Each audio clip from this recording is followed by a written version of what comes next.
Good morning, y'all. It is not as quite as early as I had hoped to get these out to you. It just was not a wise thing for me to do last night. I don't think I would have made a lot of sense. And so I am working on it now and we'll get them uploaded as quickly as I can. But the first thing that we need to do before I really do the lesson with you for 5-8, which we are going to do an abbreviated version of, by the way. But before we do that, we've got to do a quick review of the square roots or radicals that we looked at yesterday. And we need to add one component to that of using radicals in order for you to be prepared for today's lesson. So just a quick review. And you'll see a lot of the same numbers that you saw yesterday on the board, because like starting with 10 is just such an easy way for us to walk through this. But just a reminder that if we take the number 10 and square it, that means we multiplied it by itself, and it's 10 squared, which is 100. When we need to go in the reverse order of that, which we oftentimes do, it means that we need to take that 100 and find out what the square root of it was that was multiplied together by itself to get the 100. So we go backwards by saying, well, what is that number? What is the square root of 100? And when we say what is the square root of something, again, we mean what was multiplied by itself to get that number. In this case, it's a simple process because it's just the number 10. We don't end up with another square root in the answer or a radical in the answer, because 100 is a perfect square. And you know lots of other numbers that are perfect squares, like we went over in class yesterday. 36 is a perfect square. That means it has a whole number that multiplies by itself. That multiplies by itself or with itself to get 36. 16 is a perfect square. Its square root is 4. And 4 is a perfect square. Its square root is 2. Now remember that we can also find the square root of things like x squared. All that means is that we multiplied x times itself to get x squared. That shouldn't say multiply, it should say equals. So x squared equals x times x, or if we want to take it out of the square root, it simply is an x, because x times itself equals x squared. And we see that right here when we were trying to simplify this. We simplified it to x times itself because that said x squared. And when we have two of the same thing multiplied together in a square root sign or in a radical, we can simply remove the radical and be left with only one. That's exactly what we did here with the square root of 2, because the square root of 4. Y'all, I am going to be very prone to error this morning again, and I apologize. The square root of 4, right here, means the square root of 2 times 2. Well, when there are two of those in the square root sign and we remove the square root, we're just keeping the root of it, which was just a 2. Not a 2 multiplied by itself, but just simply the 2. All right, so I hope that y'all have a good handle on that. If not, I really do need to be hearing from you. We need to cement this not only for your geometry, but more importantly for your future maths. I think that y'all will be taking Algebra 2 next year, or that's what I'm assuming. I'm not sure what you took last year, so that's just a guess. But assuming that you're moving on to Algebra 2, you need to have this reviewed every so often, and you need to have it cemented as you move forward. Okay, so now let's look at the next step of this. This is the step, what we just did is the step that we did yesterday. Now we need to look at dividing with radicals in the denominator, because you will come across that in your homework today and in our lesson today. So let's say that we come to the end of a problem, and what we have, or almost the end of a problem, and what we have is 6 square root of 2. Well, we can never have square roots or radicals in our denominator. So this has to be simplified. The square root of 2 cannot stay down there. I'm trying to think of an example that would be similar to that. I can't think of an example at the moment, but there are just no-nos in math and things that are not considered final answers, and this would be one of them. So how do we get rid of a square root sign, a square root of 2? We simply multiply it by that same thing, and that's going to eradicate the square root of 2. Now, if we multiply the square root of 2 by the square root of 2, look up here with me, all that was the square root of 2 times 2. And what we said a while ago when we were looking right here is that that simply is a 2. Here's why. Because the square root of 2 times 2 is the square root of 4. And we know that the square root of 4 is 2. Because 2 times 2, or 2 squared, is 4. So remember, to go backwards, we put a square root sign over it. And we say, what was the square root sign that made that up? It was a 2. So coming down here, that's exactly what we're doing to get rid of the square root of 2 on the bottom. We've got to multiply it by the square root of 2. But in a fraction, whatever we do to the bottom, we must also do to the top. So let's do the same thing to the top. Let's multiply it by the square root of 2. Now we are going to be left with, in our answer, 6 square root of 2 on the top, because it was 6 times the square root of 2. And on the bottom, the square root of 2 times the square root of 2 is just 2. Again, that's because the square root of 2 times the square root of 2 is the square root of 4. And the square root of 4 is 2.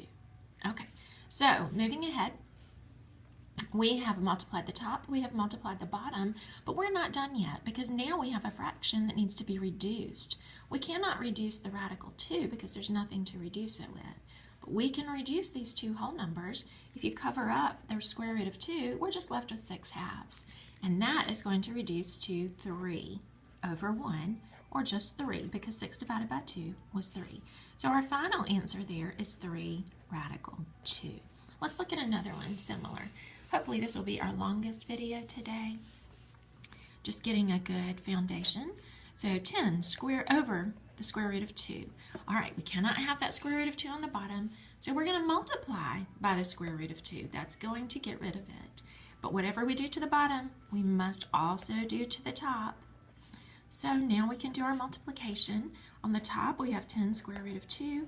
On the bottom, we have the square root of 2 times the square root of 2, which is the square root of 4, which just equals 2. And we need to reduce. 10 divided by 2 is 5. Oh, I'm sorry. I didn't show you what I was doing. 10 times the square root of 2 is 10 square root of 2. The square root of 2 times the square root of 2 is just 2.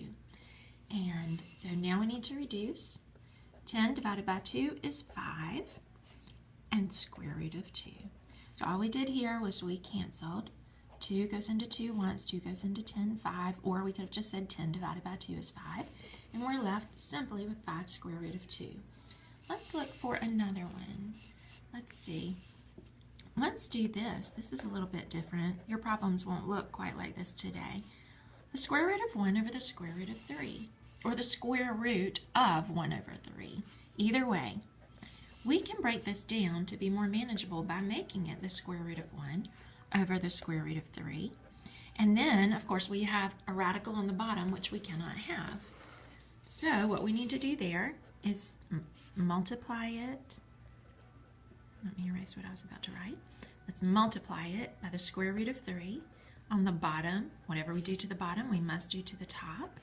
And we are going to be left with the square root of 3 times the square root of 3 is the square root of 9. And the square root of 9 is just 3.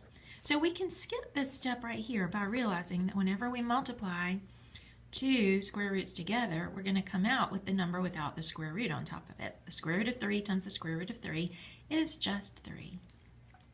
And the square root of 1 times the square root of 3 is still the square root of 3.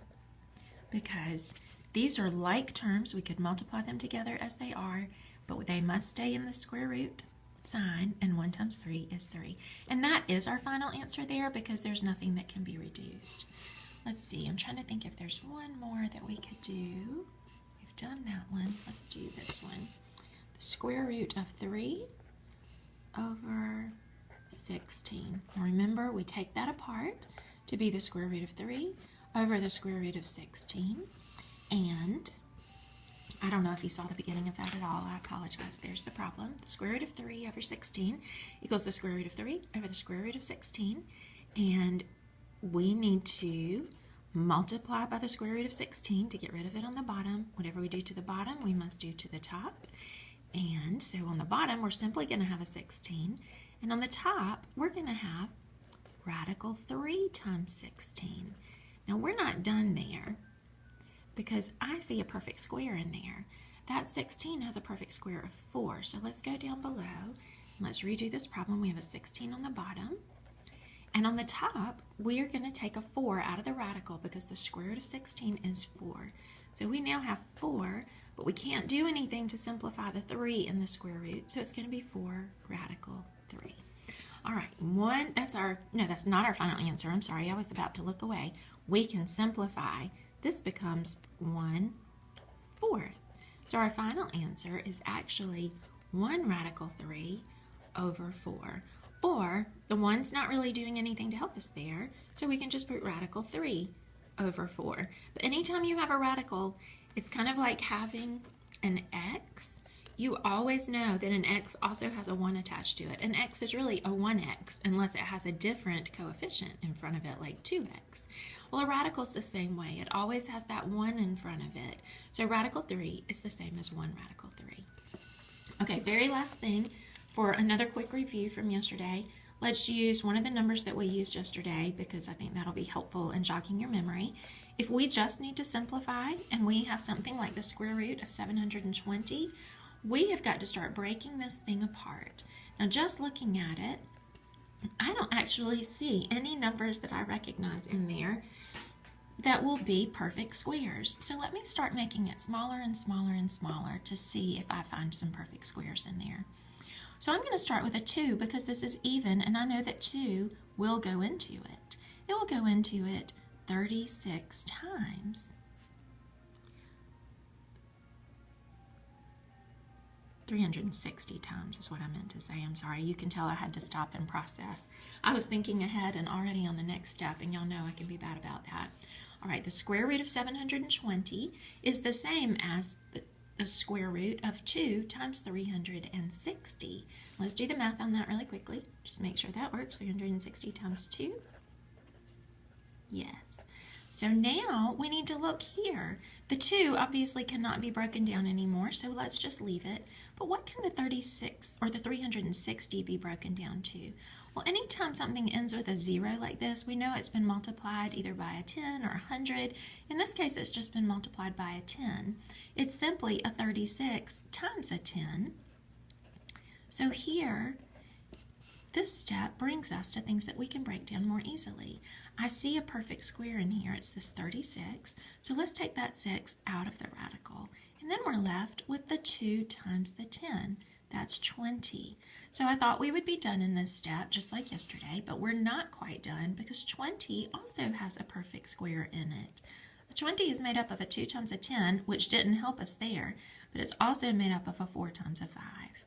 So that 4 is a perfect square. The square root of 4 is 2. So now we have a 6 outside the radical times a 2 outside the radical, and we're just left with a 5 inside. But we need to take care of those. 6 times 2 is 12. Radical 5. That's our final answer on that problem. Remember, all the way through, you've got to be looking for those perfect squares that can help you keep reducing. All right, so you can pause this, you can stop it, you can go back and review, but now let's move ahead to the lesson, and that part will not take us as long. Remember to let me know if you're struggling with the radicals, please, or go Google them, review them, watch Khan Academy videos on them, something so that you're getting that cemented.